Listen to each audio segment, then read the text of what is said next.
Selamat pagi, Shalom. Sekali lagi Shalom. Semangat ya. Apa kabar Bapak Ibu? Sehat? Puji Tuhan, sehat. Beberapa hari belakangan ini Bapak Ibu kita mendapatkan informasi dari dunia lah ya. Saya bilang dunia. Bagaimana kita mendapatkan efek domino dari kebijakan Donald Trump, Presiden Amerika, yang mengenakan pajak ke semua negara yang masuk impor ke Amerika. Indonesia kena pajak sekitar 31-34% untuk semua ekspor yang kita lakukan ke Amerika. Terbesar dibandingkan Singapura dan Malaysia. Ya, jadi efeknya cukup besar Bapak Ibu, dan sedikit banyak akan sampai ke Pangkal Pinang. Ya. Apalagi efisiensi yang dilakukan oleh Pak Prabowo itu sudah dimulai sejak triwulan 1 di masa pemerintahan beliau, dan efeknya ya kita bisa rasakan sampai hari ini. Walaupun masa cuti lebaran belum selesai, ditambah 1 hari lagi, jadi tanggal 9 katanya baru masuk, tadinya tanggal 8 ya, bonus, tapi dompet semakin menipis kata teman-teman ya. Lumayan lah, masih bisa lebaranan ke rumah kawan untuk makan. Ya Bapak Saudara, saya begitu baca berita itu dan saya coba lihat ayat Alkitab yang mau kita renungkan. Ternyata berhubungannya seperti ini. Menurut ilmiah Bapak Ibu Saudara, ada 2 sifat pikiran yang bisa mempengaruhi seseorang manusia. Yang pertama disebut dengan egosentris. Yang kedua disebut dengan teosentris. Kita bahas yang pertama. Bicara tentang egosentris. Egosentris ini adalah sebuah sifat pikiran bagaimana seseorang berpikir itu hanya demi kepentingan dirinya sendiri. Jadi kalau wanita itu lebih banyak menggunakan perasaan, nah pria katanya lebih banyak menggunakan pikiran, tetapi yang keluar itu adalah egonya. Nah, egosentris. Egois kamu, nah itu seperti itu ya, hanya mementingkan diri sendiri. Nah untuk teosentris itu adalah ketika seseorang berpikir sesuai dengan apa yang dikehendaki oleh Tuhan. Nah bacaan kita pagi ini Bapak Saudara terlihat jelas seorang tokoh yang bernama Petrus, dia punya sifat pikiran yang pertama. Dia bertindak untuk kepentingan dirinya sendiri, bahkan lebih lagi melampaui batas. Sehingga kita bisa melihat di ayat-ayat berikutnya bagaimana respon Yesus yang akan menjadi sebuah perenungan kita bersama. Respon Yesus inilah yang akan kita maknai di pagi ini. Nah, untuk membuka khotbah ini Bapak Saudara, ada satu pertanyaan yang Bapak Ibu harus jawab. Kita hidup sampai hari ini, kita sudah melewati banyak sekali pergumulan. Bahkan ada pergumulan yang masih kita alami sampai detik ini. Pertanyaannya sederhana. Seringkali Bapak Ibu berpikir dengan sifat yang mana? Apakah Bapak Ibu ada di sifat egosentris atau teosentris? Kalau kita diajak di konteksnya Petrus, Bapak Ibu, bagaimana mereka dihadapkan dengan penderitaan yang akan dialami oleh Yesus, maka sudah jelas banyak sekali anak-anak Tuhan yang juga memilih sifat yang pertama. Kita lebih mementingkan diri kita sendiri. kecil kemungkinan anak-anak Tuhan itu berpikiran seperti apa yang Tuhan kehendaki. Nah, Bapak Ibu boleh cek, boleh ingat lagi apa yang Bapak Ibu sudah alami. Sekian persenkah egosentris, sekian persenkah teosentris. Baru kita mulai masuk dalam bagian Alkitab ini. Bapak Saudara yang Tuhan Yesus kasihi, di dalam kehidupan manusia yang namanya penderitaan, kesulitan, kesusahan tidak bisa kita hindari. Udah jelas gitu. Itu tuh seperti melekat di dalam kehidupan manusia. Tidak ada satupun manusia di muka bumi ini yang tidak pernah mengalami hal-hal seperti itu. Tetapi seringkali manusia menolak untuk mengalami hal-hal seperti itu. Oh ya iyalah Pak Pendeta. Mana ada ceritanya orang ditanya hobinya apa? Menderita. Deh. Paling membaca, ya kan? Kulineran. Ini enggak, hobinya apa? Menderita. Kasihan. Deh. Semua orang akan menolak itu. Anak-anak Tuhan juga menolak itu. Nah, di dalam bacaan Bapak Saudara, Yesus menyampaikan tentang penderitaan yang akan dialami Yesus pada saat dia masuk ke Yerusalem. Di ayat pembuka yang kita baca ini saja, Yesus aja udah ngomong begitu. Ku kelao, ya, Yesus pakai bahasa Bangka nih. Ku kelao masuk ke Yerusalem, nah, ku kelak menderita, kelak ku mati di atas kayu salib, bla bla bla. Bapak Ibu, ini menjadi sesuatu yang tidak biasa bagi para murid. Pada saat mereka mendengarkan perkataan Yesus, mereka shock gitu. Petrus tidak mau menerima penderitaan. Apalagi penderitaan itu dialami oleh Yesus, Sang Mesias mereka, Sang Guru mereka. Loh, kenapa begitu? Karena di dalam pemikiran Petrus, Yesus ini adalah Tuhan. Jadi tidak mungkin akan mengalami penderitaan. Ya kan? Di ayat-ayat sebelumnya Bapak Ibu bisa baca, pikiran Petrus adalah Yesus ini adalah anak Tuhan, sehingga tidak mungkin dia mengalami penderitaan. Harusnya dihindarkan semua permasalahan, semua penderitaan dari Yesus. Tetapi kok Yesus ngomong begitu? Nah, Bapak Ibu coba lihat bacaan ayat yang ke-22. Yuk kita baca ya. 22, 1-2 ya. Petrus menarik Yesus ke samping dan mulai menegur dia. Tuhan, kiranya Allah menjauhkan hal itu. Hal itu sekali-kali tidak akan menimpa engkau. Jangan ngomong macam itu, pamali, macam itulah. Tidak mungkin, tidak. Yesus mengalami hal itu, tidak mungkin. Tetapi apa reaksi Yesus pada saat Petrus berkata seperti itu? Bapak Ibu baca ayat 23, 1-2 ya. Yesus berpaling dan berkata kepada Petrus, "Enyahlah iblis, engkau suatu batu sandungan bagiku, sebab engkau bukan memikirkan apa yang dipikirkan Allah, melainkan apa yang dipikirkan manusia." Yesus nggak panggil Petrus loh, iblis. Kasar loh. Tapi begitulah teksnya. Sehingga apa? Setelah itu Petrus diam dan dia tidak bicara lagi. Dia takut. Pertanyaannya adalah kenapa Petrus mendapatkan reaksi yang keras dari Yesus? Kalau kita baca sebenarnya pernyataan Yesus ini sih secara manusiawi ya biasa saja, normal ya.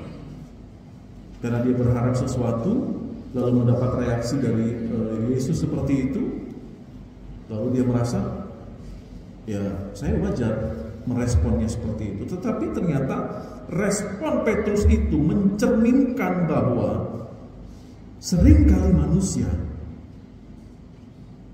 mementingkan dirinya sendiri, bukan mementingkan kehendak Tuhan.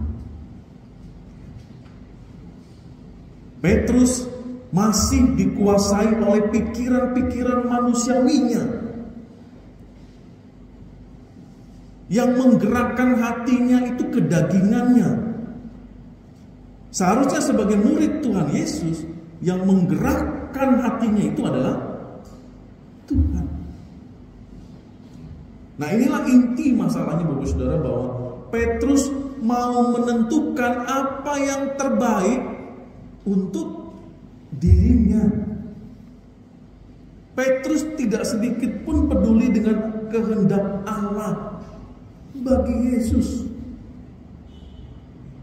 Kalau kita tahu Bapak Saudara bahwa bagi Yesus sendiri, Yesus tidak ingin apapun, siapapun yang akan mengganggu atau mengalihkan perhatiannya dari tujuan utamanya datang ke bumi, yaitu untuk memberikan nyawanya sebagai tebusan bagi banyak orang. Oh enggak, bagi Petrus tidak. Yesus itu datang untuk membebaskan mereka dari penjajahan Roma. Lalu kami nak dijadikan pejabat oleh Yesus, duduk di dalam pemerintahan. Ada yang jadi menteri, ada yang jadi dirjen gitu kan. Itu yang dipikirkan oleh Petrus. Lah ini kok tiba-tiba mau mati. Tidak jadi kami jadi pejabat. Dia mementingkan dirinya sendiri.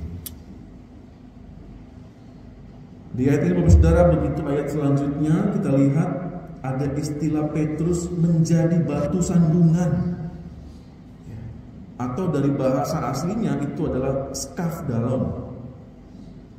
Batu sandungan itu dari bahasa aslinya berarti perangkap binatang.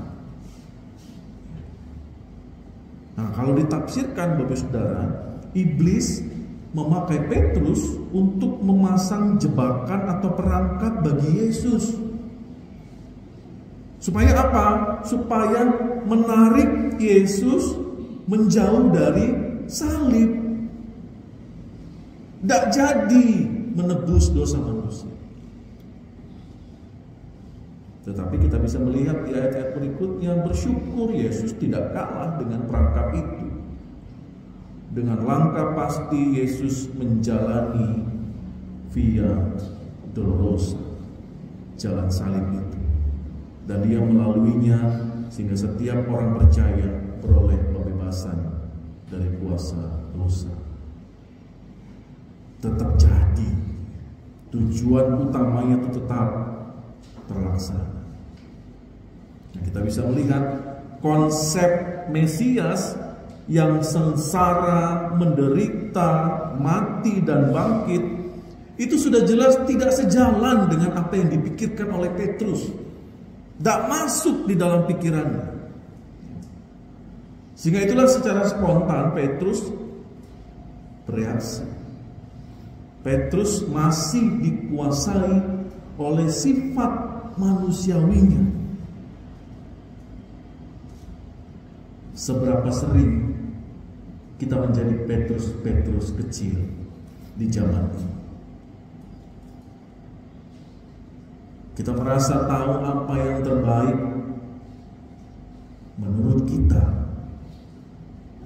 bukan menurut apa yang dikehendaki Tuhan. Sering banget.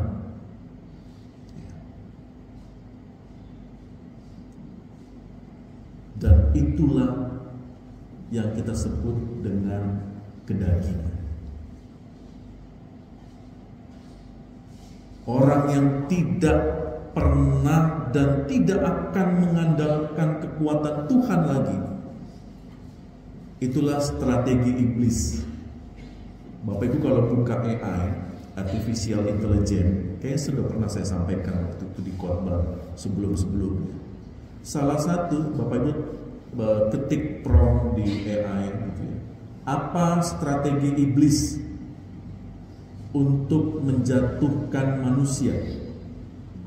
Keluar tuh nanti tren, itu ada berapa poin. Poin terakhirnya adalah menjauhkan manusia dari Tuhan dengan mengandalkan kekuatannya sendiri. Simple ya, simple Bapak Ibu. Lalu ada rinciannya lagi. Dengan apa? Dengan materi, dengan teknologi, dan lain sebagainya. Macam-macam. Cara kita ditarik jauh daripada Tuhan itu macam-macam. Salah satunya itu, tidak lagi mengandalkan Tuhan. Dia tidak pernah berdoa, dia tidak lagi pernah beribadah, dia tidak lagi pernah berlutut, tidak pernah lagi bersyukur. Hal-hal sepele yang kita anggap selama ini, biasanya hal sepele itu nggak pernah lagi dilakukan, Bapak Ibu, ya kan? Recehnya itu Pak Pendeta. Ayo bangun pagi olahraga, recehnya itu. Bisa besok-besok. Besoknya kapan? Nggak jadi-jadi. Lah gak gemuk kok, diet besok. Besoknya tuh kapan? Besoknya lagi. Nggak jadi-jadi. Aku mau ibadah Rabu. Kapan? Nggak jadi-jadi. Aku mau bertobat kapan? Besok. Mei Pak Pendeta, Mei. Bulan Mei, bukan. Maybe yes, maybe no. Tak tahu kapan. Hal-hal sederhana, hal-hal yang kita anggap kecil, sepele, receh, Bapak Ibu, disitulah iblis itu masuk. Tanpa terasa, udah jauh kita dari Tuhan. Tanpa terasa, tiba-tiba kita sudah di dalam kubangan dosa dan lain sebagainya. Bapak Saudara yang Tuhan Yesus kasihi, kehidupan mengikut Yesus seringkali ada pada tujuan untuk memenuhi kehendak pribadi. Setuju? Setuju. Dibandingkan kita mengikuti cara dan rancangan Tuhan. Setuju.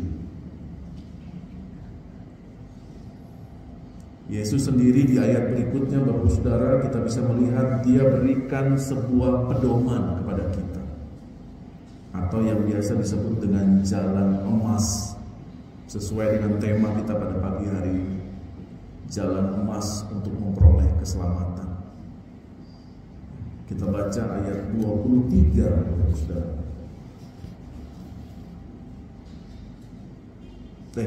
Ayat 24. 1-2 ya.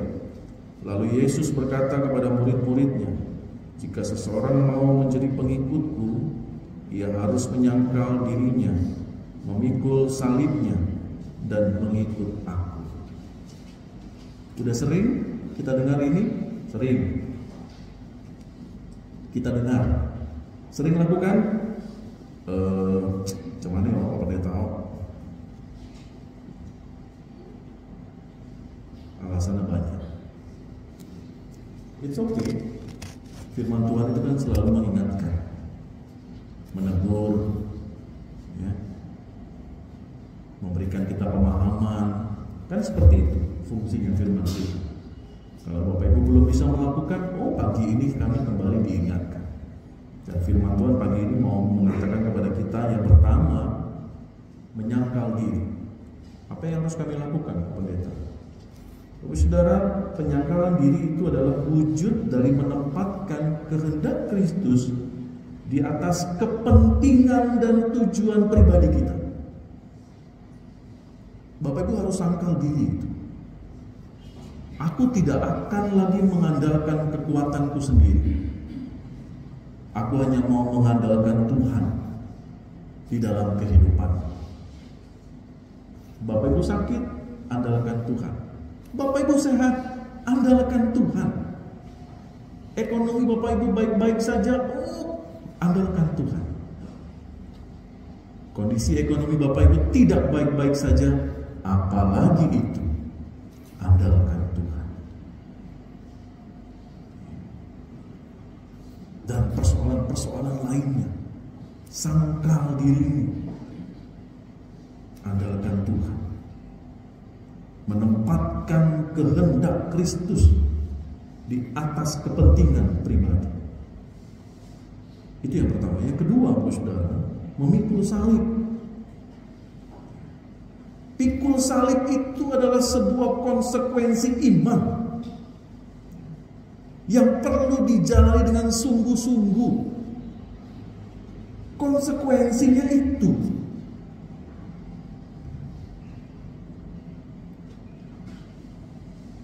Kalau kita diasingkan, kalau kita diperlakukan tidak nyaman karena kita ikut Kristus, itu pikul salib.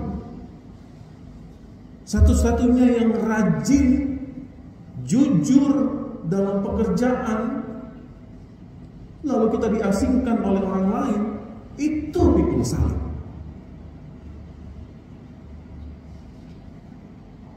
Orang kadang-kadang susah memilah pikul salib itu seperti apa. Pak Pendeta, ada orang yang menderita karena dia mencuri terus digebukin sama massa.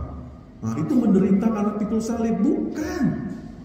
Dia melakukan dosa sehingga dia menderita. Itu bukan pikul salib. Pikul salib itu adalah waktu kita hidup jujur, lalu orang tidak suka dengan kita, lalu kita berada pada kondisi-kondisi yang tidak nyaman. Itu pikul salib. Satu-satunya yang hidup lurus, satu-satunya yang hidup jujur, hidup bersih, lalu kita tidak disukai oleh orang lain, itu pikul salib. Dunia kan sekarang memandangnya beda, Bapak. Semakin engkau jujur, semakin engkau tidak disukai oleh orang lain. Sok suci kan nih, gitu kan? Zaman kita sekolah lah. Kalau kita pergi ke perpustakaan, kita baca buku, kutu buku kan nih, ke kantin yuk. Tak siapa lah kawan kita. Padahal kita ke sekolah itu kan harusnya belajar. Nah, anak-anak yang bandel tuh lah yang disukai orang. Akhirnya kita ikut-ikutan gitu, nggak lagi lalu perpus, malu diketawa orang.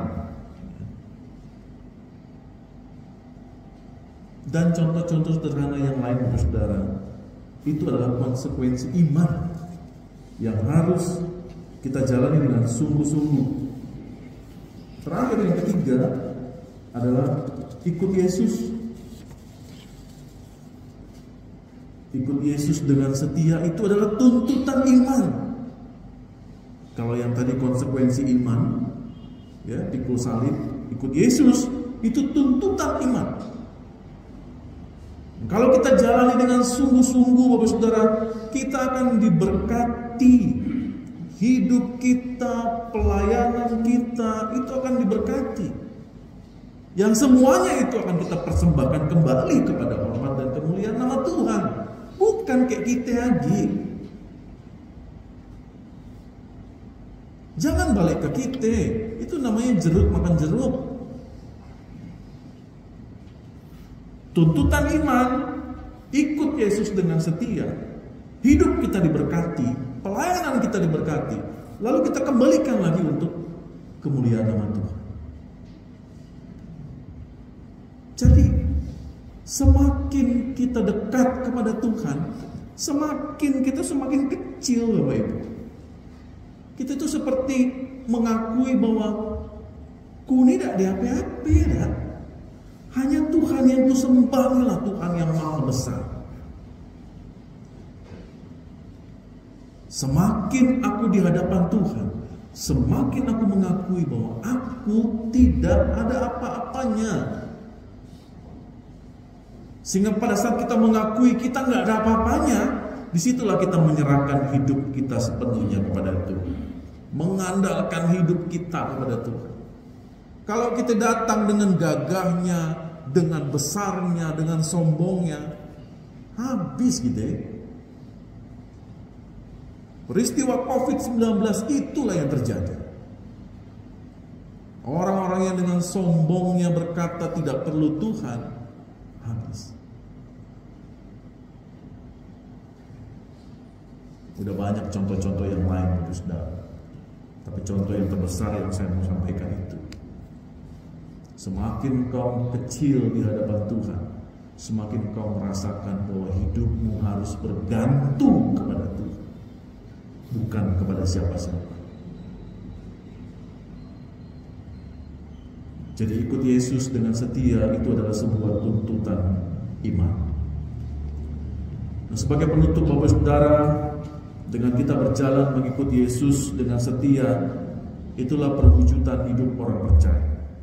Ini bukan sekedar retorika ya, tetapi ini adalah wujud konkret dari pilihan hidup anak-anak Tuhan. Ingatlah bahwa jalan kita itu berat, tetapi kita meyakini bahwa Yesus sudah berjalan di depan kita, memberikan contoh, memberikan teladan bagaimana dia tetap fokus melaksanakan misinya untuk menyelamatkan umat manusia. Sama seperti Bapa tidak akan meninggalkan Yesus, Bapak Ibu Saudara harus percaya, demikian juga Yesus tidak akan pernah meninggalkan Bapak Ibu Saudara dan saya. Amin. Ini adalah masa-masa minggu-minggu Prapaskah. Maka maknailah Bapak Ibu Saudara semua pengorbanan Kristus di masa-masa penderitaannya, sebelum kita memasuki hari kematian dan kebangkitannya. Tanggal 18 kita akan masuk dalam meja perjamuan kudus. Saya rasa Bapak Ibu Saudara sudah siap dengan semua perenungan kita, dengan semua yang sudah kita lewati. Kita akan duduk diam, menikmati roti dan anggur sebagai perlambang darah dan Kristus, darah dan tubuh Kristus. Jika kita sebagai anak-anak Tuhan betul-betul melaksanakan apa yang telah disampaikan oleh Yesus. Menyangkal diri, pikul salib, dan ikut Dia. Lakukanlah ketiganya itu di dalam setiap langkah kehidupan. Tuhan Yesus memberkati kita semua. Amin.